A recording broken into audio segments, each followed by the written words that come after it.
Okay, great. Yes, and thank you, Jared, for the invitation to give this talk. Hello, everyone. My name is Dr. Stephanie Jarmak. I am a planetary scientist. I study things like asteroids and planetary rings and whatnot with space telescopes and work on missions and things like that.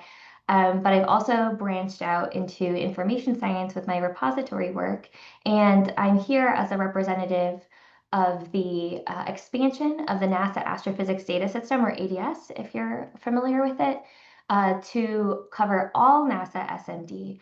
And that platform is called the SciX Explorer. And I am the project scientist for planetary science on that project, and I represent the needs of the planetary, different astronomy communities, as well as coming up with innovative ways to incorporate recent advances in AI and ML in information discovery.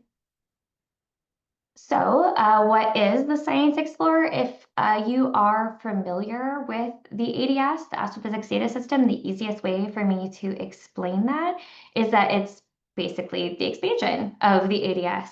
The ADS, if you're not familiar with it, is a scientific literature portal that has been supporting the astronomy community, like it's key infrastructure for the astronomy community for the past over 30 years. Basically, at the dawn of the internet was this abstract service. And it's really just a super valuable tool. And NASA noticed that it was such a valuable tool for the astronomy community that they decided, hey, let's bring this to all of the different disciplines within the Science Mission Directorate. So this is a literature-based open digital information system that covers and unifies the research disciplines within NASA SMD. So that is now beyond astronomy and astrophysics to planetary science, as well as heliophysics and earth science, which is a very big one. We have an earth science project scientist on the team as well as an astrophysics project scientist, and also biological and physical sciences within NASA, which are basically all of the sort of experiments you'd expect would be running on like parabolic flights in the ISS, understanding the effects of the space environment on physics and on biology in human spaceflight. And this really came about in support of NASA's open science effort. So we are an open digital repository, completely free. Though, to access certain papers, you still have to deal with the publisher subscription requirements and whatnot. But you can use a field to basically filter on only the open access literature as well, if you just want all of the totally free open ones. And we also index all of the full text, so you can search over all of the full text to find the most valuable resources for your particular query. And it is currently in beta, but it is available now to use, and the beta label on it is really only because of our need to get closer to parity in content for our earth science content, which is like an order of magnitude increase in the previous number of records. The astronomy, planetary helio records that were really the core prior to this expansion were around 3 million or so records, but now it's pushing 30 million, and we keep adding more content every day. But it is really completely authoritative within the space sciences. So you can go and use it right now. Go to sciexplorer.org and start adding in your searches and exploring some of the features. So it's already really ready to use for this audience here. So as I had mentioned before, this came about as a result of this push for open science. So back in 2019, there was a call for the need for an interdisciplinary literature portal. So, the ADS exists and was covering mostly astronomy and some of the fringe sort of subdisciplines around it, but all of these disciplines are becoming increasingly interdependent, interdisciplinary, combined with one another. So we really needed to have an expanded repository that would enable the discovery of all of these different relevant resources that are associated with the missions across all of space science that NASA covers. And so NASA acknowledged the ADS as basically the obvious choice for this expansion, given its role in serving the astronomy community as this invaluable resource for over 30 years. So we have the infrastructure already to support this expansion, just needed to hire the right people, bring in the subject matter experts to represent some of these expansion communities, because the team prior to this, mostly astronomers who had turned into developers and information scientists and bibliographers and curators and librarians. So they're, all very knowledgeable about the library science and astronomy, but maybe not so familiar with some of the different communities and databases and resources from the expansion disciplines. So added on a couple of disciplinary experts in the form of project scientists. So I'm the planetary one, we have earth science, and we have astrophysics. Unfortunately, we were not able to get biological and physical sciences or heliophysics as project scientist representatives, but acknowledging that gap in the disciplinary expertise, I initiated an ambassador program. And so we have this fantastic lead ambassador program that currently has 11 lead ambassadors that cover the entire SMB disciplines, with 7 new ones who will be joining in October. And we have, a few heliophysicists on that, a few biological and physical scientists on that as well. And they're such an engaged, wonderful group of early career scientists who are helping us to spread the word about this resource and also give us feedback about ways that we can support those communities.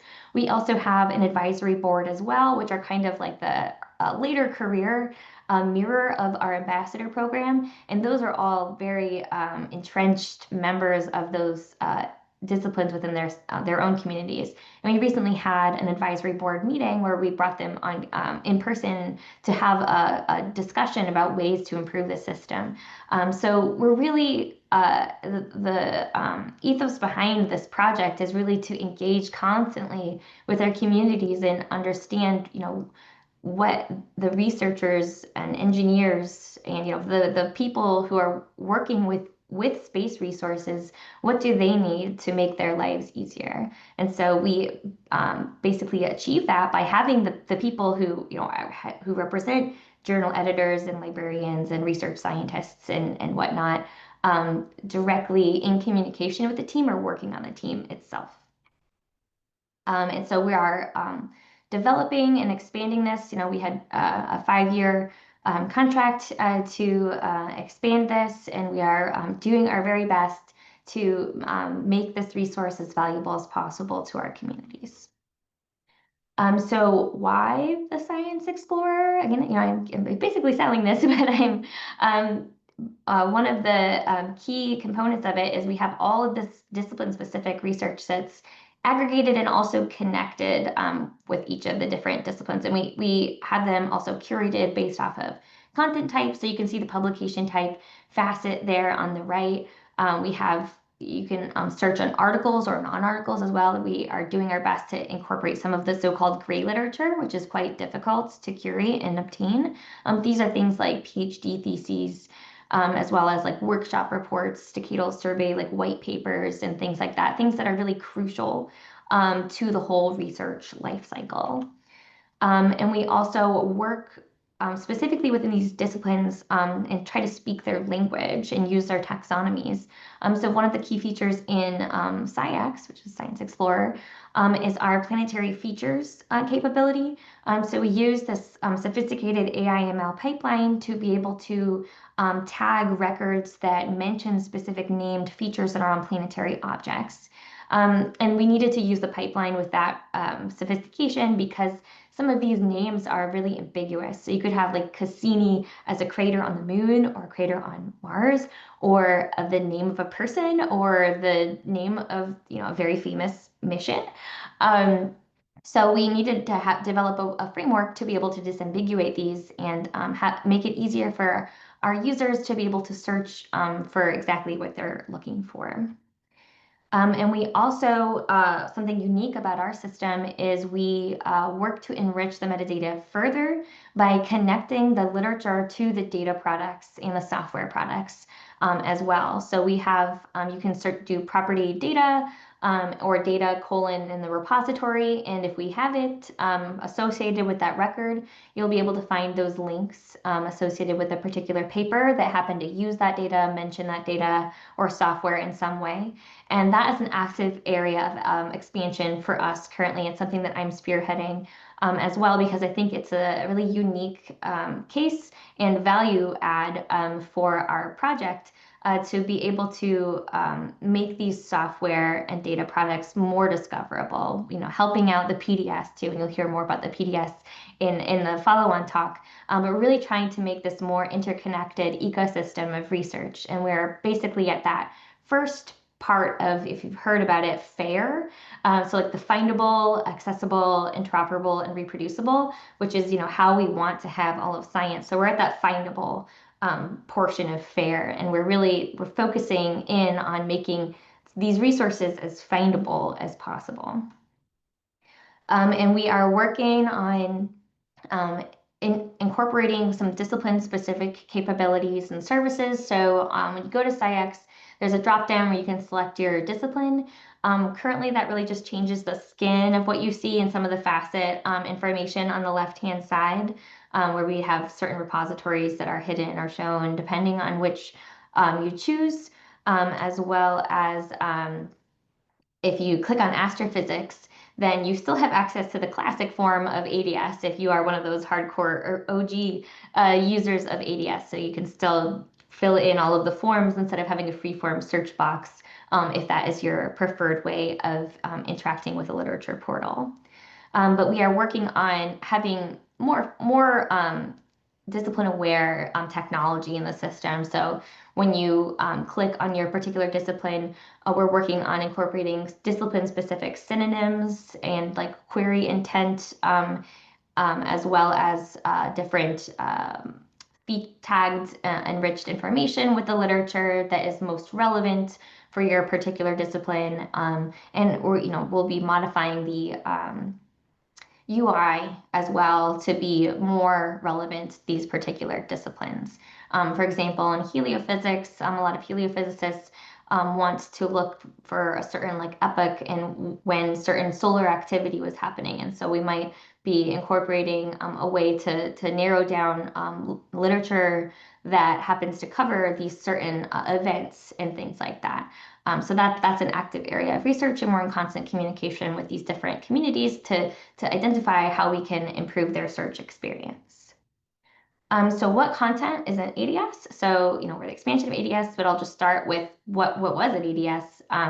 Well, that was authoritative in astronomy and astrophysics, and it also included some other, main physics as well. We're pretty authoritative in a lot of, general physics as a result of being authoritative in astronomy and astrophysics. So there's plenty of spectroscopy and engineering resources, thermodynamics, optics, all of the science that's needed to support our core discipline of astronomy and astrophysics. And then we do our best efforts, try to index as much as possible for all of those records, the records that cite those records, as well as the references of those core records. But now with the expansion to Science Explorer, you can see we have a much greater number of subdisciplines essentially that are showing up. Lots of these are broken out essentially from earth science, as well as some overlap and interdisciplinary ones with planetary science as well, with geology and things like that, as well as plant sciences and how that is also related to some of the space biology that exists. So that's one of the really key improvements of this expansion is getting all of these additional subdisciplines that all interrelate with one another. And so there's vastly more to be able to discover in these sort of latent connections that exist across all of these different disciplines. And I like to show some of the comparisons of where we're at currently with some of the the other search engines that some of our expansion communities might be using instead of SciX currently, and that's mostly for the planetary scientists who really aren't astronomers, and earth scientists are mostly doing their literature search on Google Scholar. And so we developed some author profiles to try to identify, how complete are we within each of these different subdisciplines. And these are subdisciplines that we took from Web of Science because they have certain specific subdisciplines that we also wanted to compare their journal coverage to what content we're covering. So you can see we're making progress, and we're currently like expanding this seashell day by day, adding millions of records. We are authoritative in astronomy and astrophysics, so that red line there is basically if we would have been at parity with Google Scholar, but that's essentially just noise at that level because we are fully curated and there's some duplications and different noise within Google Scholar. But so our goal essentially is to get to around that 0.8 value, 0.8, 0.9 for all of our different expansion subdisciplines within the system. And in terms of how it's different from ADS, it's very much similar. It's just all of our future developments are happening on SciX, so it's built on the same API and infrastructure, but there are some different features. So as I had mentioned before, there's that ability to drop down and choose your discipline that we're actively working on improving the relevance for, as well as there's improved speed and accessibility. You have the different skins that I had mentioned, like the classic form as well, if you are an ADS user. And then there's also better handling of filters and being able to search through authors. There's just better UI. All of our advancements in the UI and whatnot that's happening over on SciExplorer, as well as these discipline-specific enhancements like the planetary features only on SciX. It's not available on ADS. And then we are working on adding these. Once we enrich the metadata, you can be able to click to links out there. So all of these planetary features we have enriched the metadata with. They also take you to a USGS page for the feature and whatnot as well. So we're improving the discoverability of some of this information in general and these other resources. So we link out to other resources for folks to expand on their exploration. We also have improved ORCID integration. If you're not familiar with that, it's the Open Researcher Contributor ID, and it's really the best way to handle the problem of author disambiguation. So you get this unique ID, unique to you as a researcher, and you can claim all of your records to ORCID. And then, if you search on somebody's ORCID within the system, it'll show all of their unique papers, as opposed to, if your name is John Smith, then good luck trying to disambiguate that. Maybe you had to put in certain keywords of what sort of work they work on or year ranges or something like that. ORCID is really the best way, and we make it super easy for researchers to claim their papers to their ORCID within the system. And we changed the default to relevance instead of date. The default's date in ADS. And we are working very hard on improving our search relevance. We hired some search expert consultants, and I'm leading some of the effort on our evaluation framework, getting subject matter expert judgments and whatnot to improve our relevance algorithm. So that's something that we are working towards and are being very mindful about some of the biases that could exist in some of the ranking of different records. And so we're trying to be mindful of balancing that along with improving the discoverability of different sort of interdisciplinary connections while not swamping the results with a bunch of irrelevant results.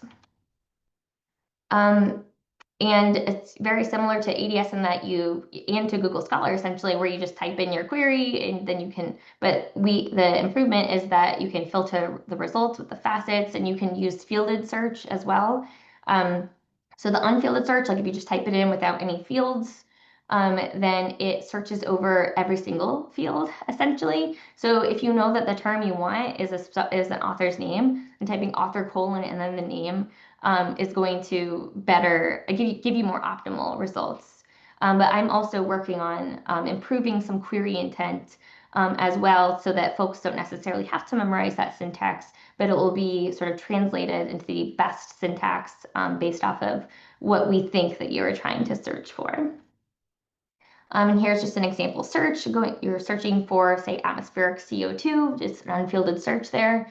Get a ton of results because it's atmospheric CO2 that shows up as either the word atmospheric or CO2. And then there's some synonyms there. That synonym expansion happens for some of these terms as well, maybe carbon dioxide, in addition to CO2 showing up as a string, and searching over title, full text, everything. But maybe we want to restrict it to a certain year range, filter down our results further. You can select that on the UI side, that slider, to restrict the range. But it also will show you as a sticky sort of filter on the top there what that field would have been if you wanted to put that into the search as well. And then if you, this is semi-hidden, we're trying to work on ways to make this more obvious for users because it's one of our things we like to show off the most. But if you click explore, you can see a whole host of different visualizations, one of which is the author network. So you can click on that to see the different collaboration groups that are associated with your search results. You can click on one of those groups and you can see what sort of work that group of collaborators worked on. And then you can add those to your search results as an additional filter. And then you can also just change the sorting as well. It's not just relevance or date, there's also citation count and a host of other ways to sort the results. You could also go back into the visualizations and look at the concept cloud, and those are various different keywords that show up within those results. And you can click on those to restrict it to the particular keyword, and you see that 13 of those papers happen to contain the word Hawaii. And then you can also use a whole host of second order operators, which are really awesome. So there's reviews and useful and trending and things like that. And so these are operations that happen on your search results. So for reviews, those are papers that tend to cite a lot of the papers that had returned from your original search results. And useful are papers that tend to show up a lot in the references of the results from your original search. And then trending are, ones that are most recent that are getting a lot of reads from different users. And then when you click on an article, it takes you to the abstract landing page. You can see a whole host of metadata associated with that record. You can click on particular authors, go to the publisher page to see the PDF. And if we have an open access version, that'll be on there as well as any data products that might be associated with that particular record if it has been enriched that way. And you can see the citations, so the papers that reference that paper, as well as references that we have indexed. There's a similar operator as well that will show you results of papers that are similar to the paper that you select, as well as different metrics. And you can export citations in a variety of different formats as well, which is super useful for building a bibliography for your papers and CVs and things like that. So ADS is not going away. It's going to remain accessible in its current familiar form. The links will be valid forever, but we are moving everybody over to SciX. And all the new features are going to be developed in SciX. It's our development focus, and it's where all of these new capabilities and content are going to be rolled out. So we're working on better ranking of search results, so that relevancy I talked about. Also, we are working with an ontology group, the Unified Astronomy Thesaurus, if you haven't heard of it. It's this great taxonomy that enables more discovery in relevancy by labeling each of the different records within the astronomy and planetary and helio papers with their particular keywords that are most relevant to them. And so we're working on some AI tools to be able to tag papers with some of those keywords, as well as ones in earth science. So the GCMD, the Global Change Master Dictionary, in different ontologies as well. We're improving our citation coverage by expanding the amount of content that we're getting in there. We're working towards creating individual author profiles, which would be really great to have a more individual experience of being able to disambiguate our authors. We're also incorporating, working on chatbots. We have a custom GPT that we made to help basically transform your queries into the syntax when it goes to the API. So at the end of my talk, I have a link tree. If you go there, one of those links is to our chatbot, and so you can check that out and see if it's of any use to you. So it's, all of NASA science connected to the data, linked to the code. We are developed by scientists for scientists. And that is the end of my talk. The QR code there will take you to our link tree with a bunch of different resources associated with the platform. At the end of our talks, I'm happy to answer any of your questions. Thank you for your attention. Awesome. Thank you, Stephanie. And like she said, we'll do Q&A at the very end. While I have a split second, I am going to punch in the chat for everyone to see the link to the Space Resources YouTube channel where this recording will be uploaded after the webinar, as well as where the slides will be uploaded after a couple of days on AIAA's Engage forum. With that, David, the floor is yours.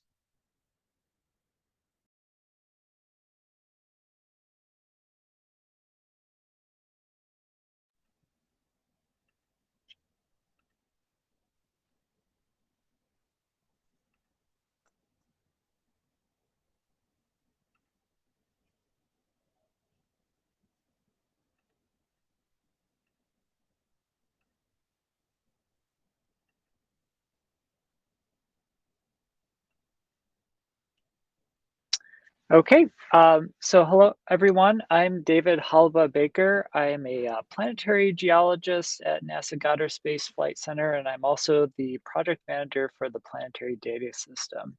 And so today I'll be providing an overview of what the Planetary Data System is, and provide a little intro for you if you're not familiar, and provide some updates on what we're working toward if you are familiar with the Planetary Data System.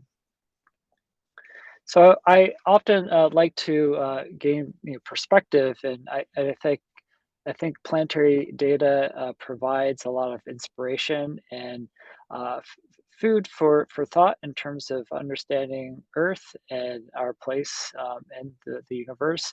And so here's an example of the Earth as a pale blue dot, if you're familiar with Sagan.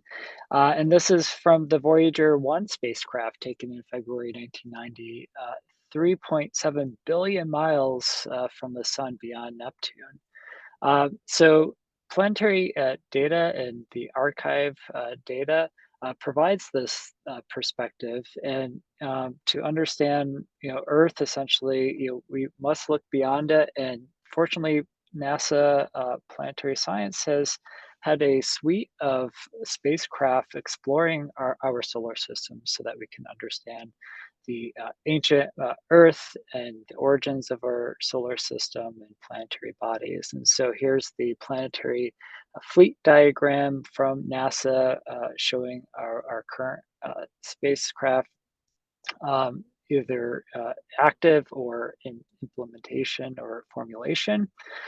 So we have a number of spacecraft at the Moon, Mars, and spanning the entire reach of the solar system. Europa Clipper was recently launched last year, and it's on its way to Jupiter's moon, Europa.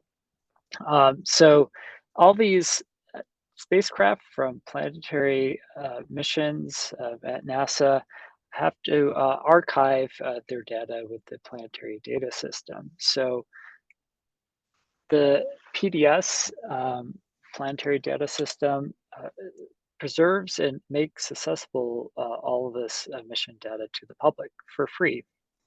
And it's unique in its great variety of targets, environments, and measurement platforms. And so the data in the archives spans the solar system, from Mercury out to Pluto and beyond. We have Voyager data, which is still coming back as it has left the solar system.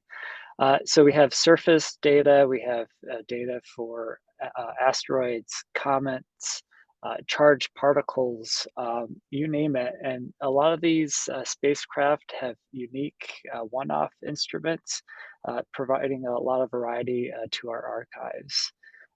And we currently have 3.3 petabytes of data, and it's continuing to grow, covering over 70 missions, 700 instruments, orbital and surface science data and instruments. Again, planets, moons, asteroids, comets, and now ground-based observations of near Earth objects. To provide a little historical context of planetary data archiving, so in the 60s and 70s, we had our earliest planetary missions. So for the moon, we had Lunar Orbiter, Apollo, Mars, Mariner, Viking, and Voyager was flying by and taking data of Jupiter, Saturn, Uranus, and Neptune. But this was before the planetary data system existed, and so a lot of the data we're in very dispersed locations scattered across the U.S. Some never left people's offices, and so there was a concern of preservation of NASA's planetary data and the investment that NASA has made into these spacecraft and missions. And so in 1983, the pilot planetary data system was established to archive planetary in a robust way for the first time. This followed on findings from the Committee on Data Management and Computation report in that previous year. And by 1989, the planetary data system was fully established. And so this is NASA's long-term public archive of digital data products returned from NASA's planetary missions and has been since that time. So our level 1 requirements include providing expertise, specifically to missions, programs, and individuals to document and archive the digital data supporting NASA's goals in planetary science and solar system exploration. We provide expert curators to provide and assist these missions and individuals in organizing well-documented archives that are peer-reviewed. So that's a key word there. All of our data are peer-reviewed. And these curated data sets are maintained by members of the scientific community. And we make these data freely accessible to the public, so anybody with a web browser can access our data. And then we ensure long-term preservation of the data, maintain their usability. So here's our current structure. And so we consist of 6 discipline nodes. And you can see in the chart there, we have discipline-specific nodes of the PDS that provide that scientific expertise for those data sets spanning atmospheres, ring moon systems, dealing with like the Saturn system and rings and outer planets, cartography and imaging sciences node spanning images across our solar system, planetary plasma interactions, dealing with charged particles and interactions with magnetic fields, for example, small bodies, which archives comets, asteroids, other small bodies systems in our solar system. Geosciences node, which archives surface science data and data from rocky inner solar system planets. And then we have 2 support nodes, one at JPL, the engineering node, which supports the software, tools, and infrastructure for all the nodes, and then our navigation and ancillary information facility, or NAIF, at JPL, which provides archived ephemeris and other ancillary position geometry data that enables a whole suite of missions to plan and execute their missions, and also conduct scientific analyses on the data sets returned from those missions. And overall, I won't get into the details of this, but PDS is a key pillar to a larger planetary data ecosystem. And so here's a web link that you can go to, planetary.nasa.planetary.data data.nasa.gov. You heard Stephanie talk about SciX, which is part of this larger planetary data ecosystem, which also includes other repositories that NASA funds, the different standards, publications that result from all this work, and software tools and services that are built on the planetary data across this larger ecosystem. So the PDS has focused on data stewardship and curation of archives from the planetary missions, and we've maintained excellent data stewardship since it was founded in 1989. And we've been gradually moving toward a service-oriented architecture, cloud, and web presence that I'll speak on a little bit. But first on our data stewardship activities. So currently we actively support PDS-4 data providers from a number of NASA missions and research and analysis programs. So we currently support 15 active missions, over 300 research and analysis data providers, all with their own unique derived data sets resulting from funded NASA work. And in 2024 alone, we had over 440 data releases to the archive. And so you can check out some of those data releases at our website. We have a data release calendar that provides up-to-date dates for those planned and actual data release dates. In order to curate the data, we have robust internationally adopted standards. So the current standards of our archive products include PDS-4. So this is the PDS-4 standard, creates consistency and data across all missions, data types, planetary bodies, spacecrafts, and instruments. And so this enables metadata to provide complete and meaningful context for data interpretation.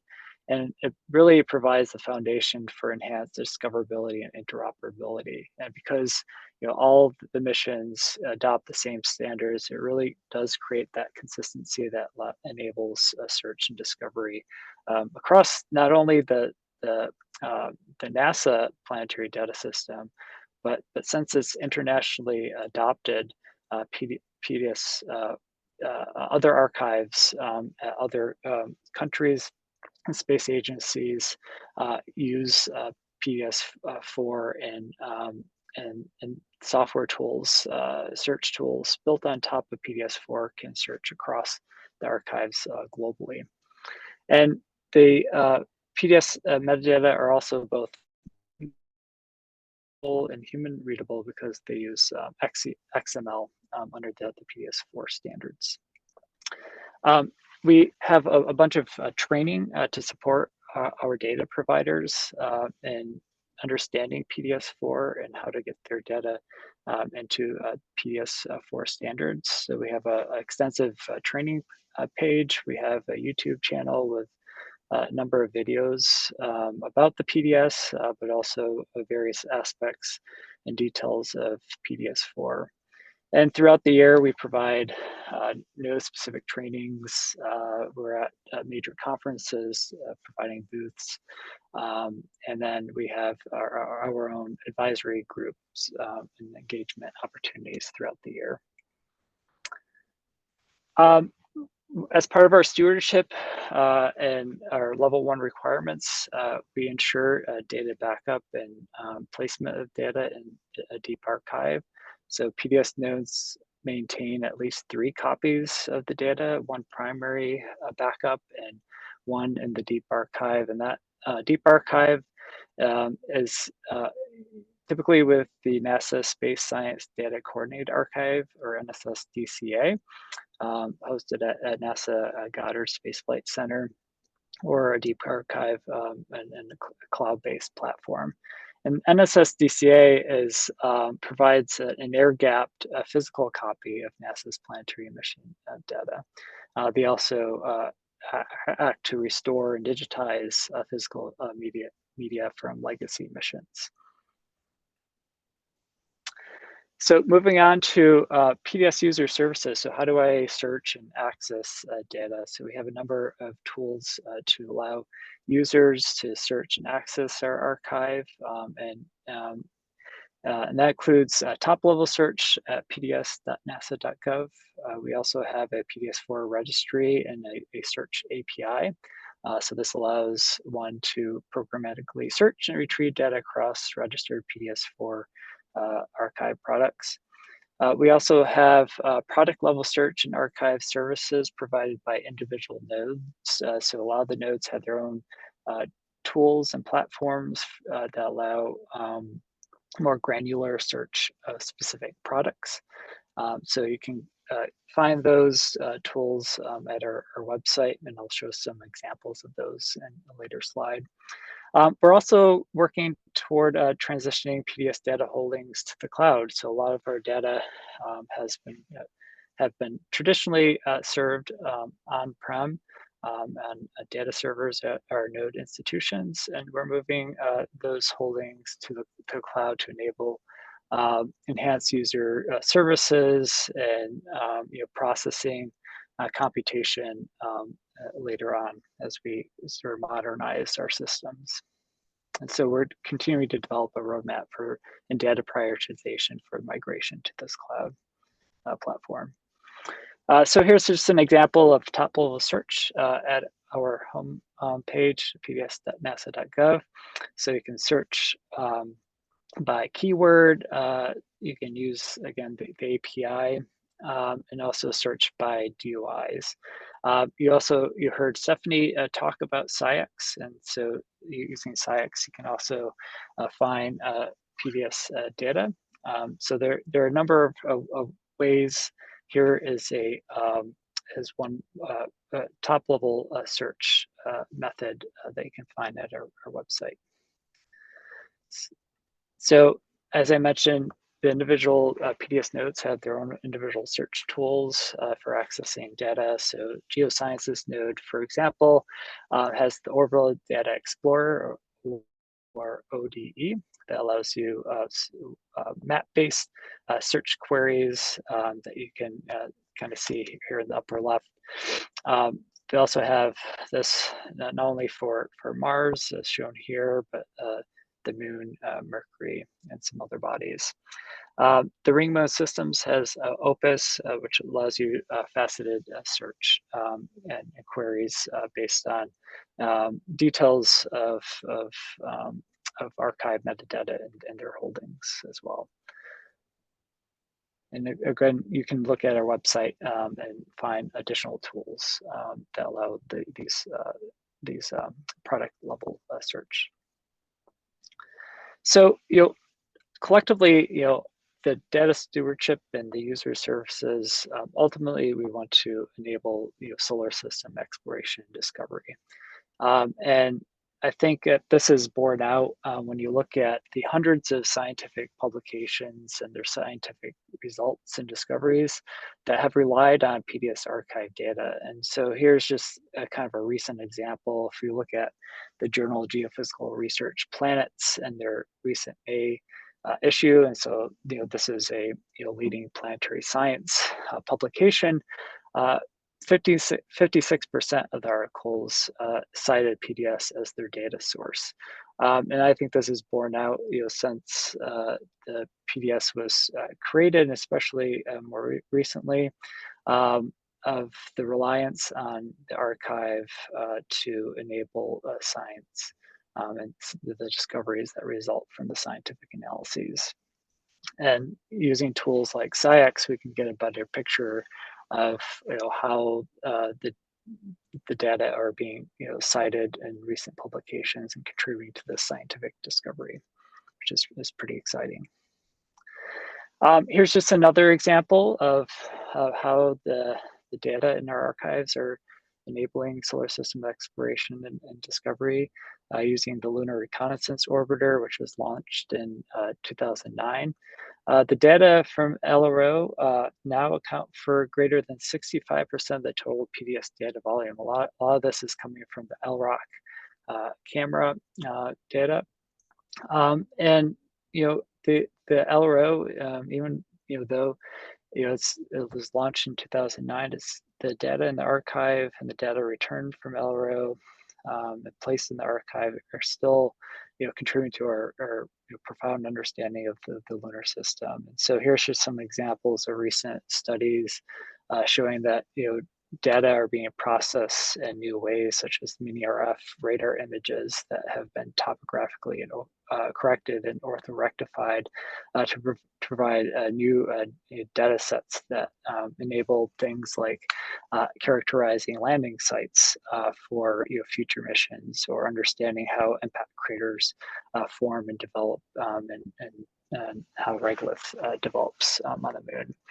And here's another example at the right showing recent results from archived blend, LOLA, and Diviner data from LRO, providing new evidence for water ice within the permanently shadowed regions.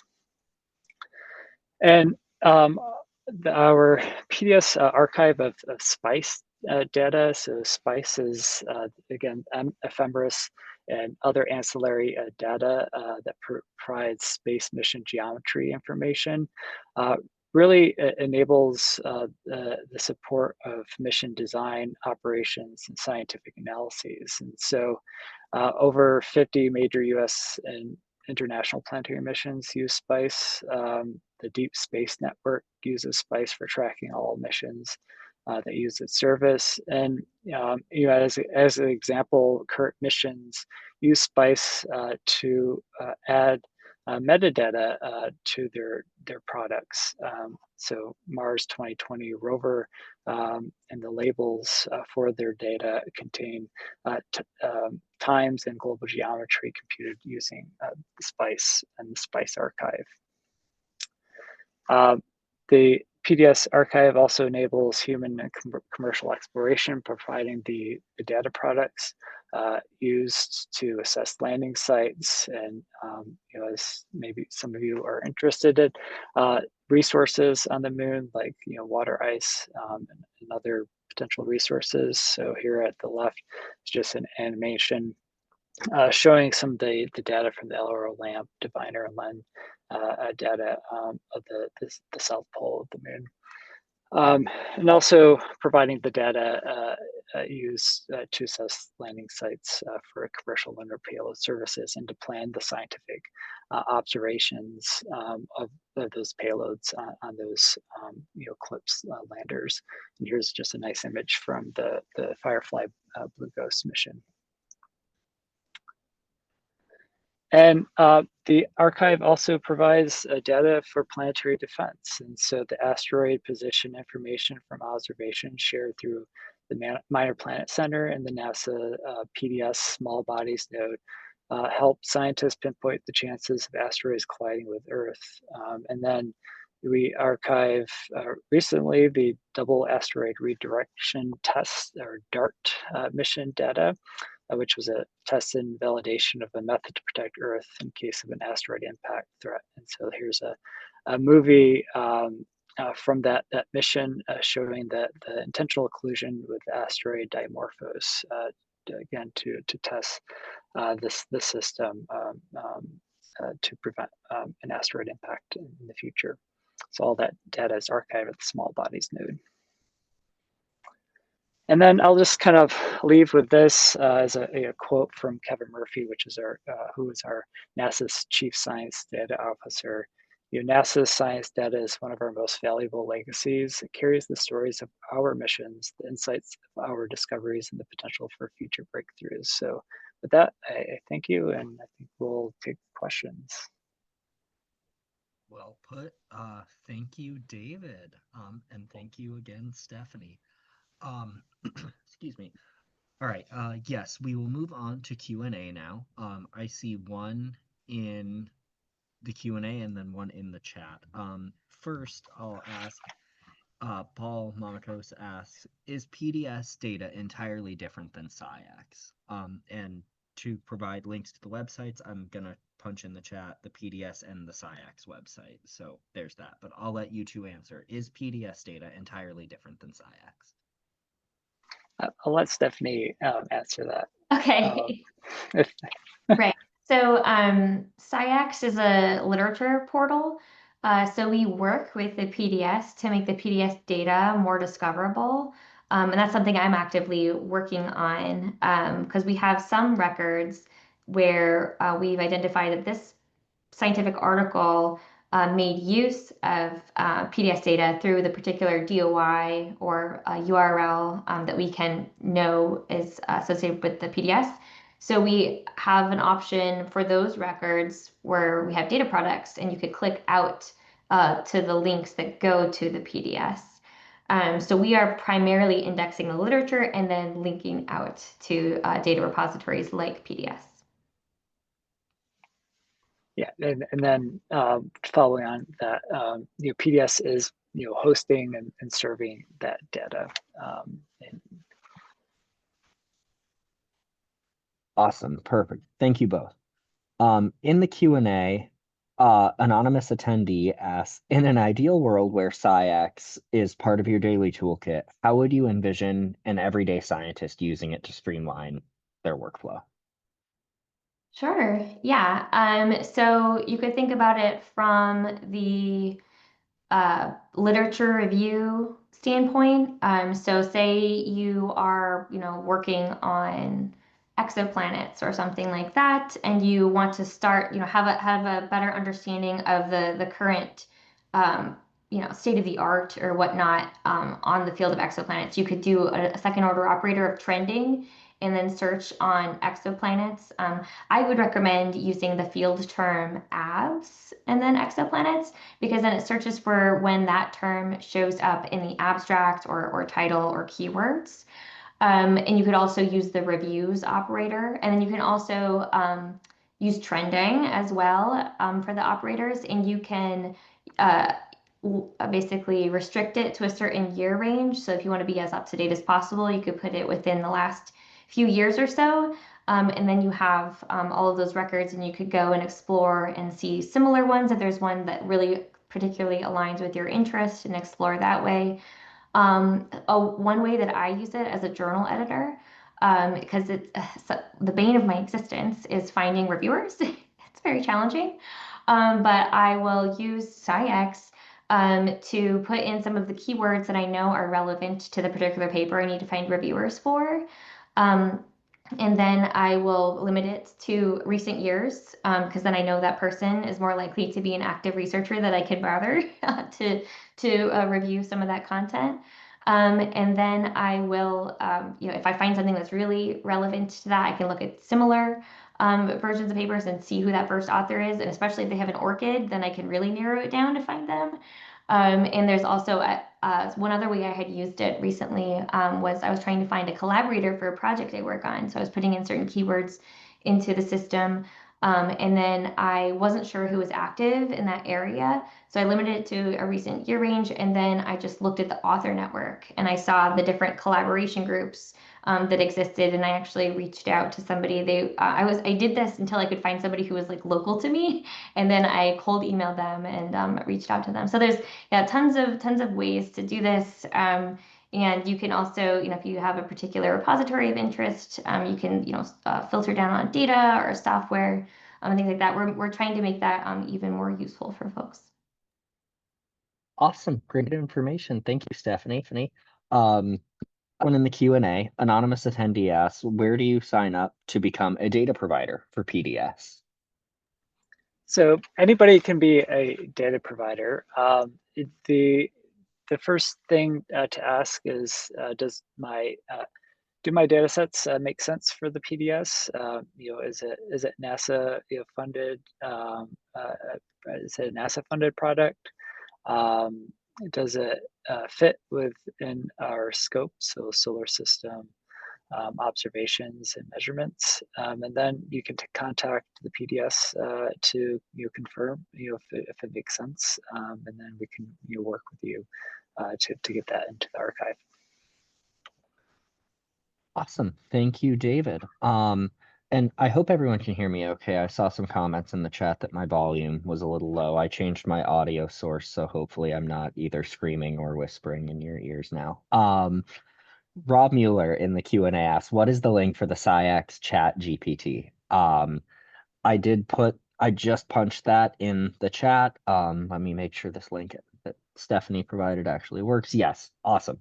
That is a great resource. I will be using that, no doubt. So thank you, Stephanie and Rob.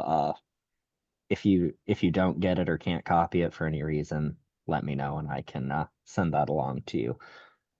We do have 2 minutes left. I don't see anything in the Q&A right now. I'm going to ask you two to answer as quick as you can before we wrap up here. What is your favorite data set or use for either for Stephanie for SciX, for David PDS? And this is personal opinion, not NASA or organizational opinion as well. Just what do you think?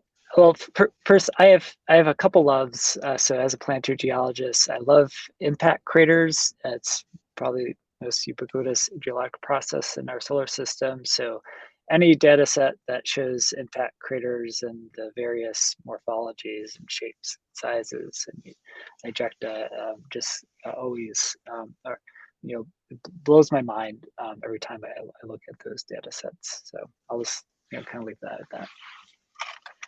Steph. Mine, I guess, just trying to think off the top of my head, is maybe a weird one. But I am working on like AIML, training named entity recognition models and things like that to help improve linkages in our system. So one of my favorite data sets right now is this really well curated data set of software mentions in the scientific literature. So I'm using that to train some LLMs and whatnot to be able to improve our data linkages. So it's, it's not like a planetary data set that I can think of off the top of my head, but it's one I'm actively using right now. Oh, that's cool. A lot of uses for these services.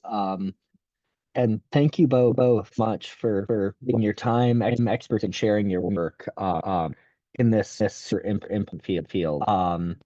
I know NASA always really been pushing for fair data that accessible and reusable, and there's a lot that with science or engineering develops resource spectra every as ending with terrestrial. So really to see. Thank you both again for being willing to give this talk. It was really cool. Everybody, with that, since I don't see anything else in the Q&A and we are 1 minute over our promised time, I will leave you with that. Thank you again, David and Stephanie. Please tune in next month and stay tuned for next month's webinar announcement in July. Thank you, guys. Have a good day, everybody. Thanks so much. Thank you, Jared. It was Bye. fun. Bye, everyone.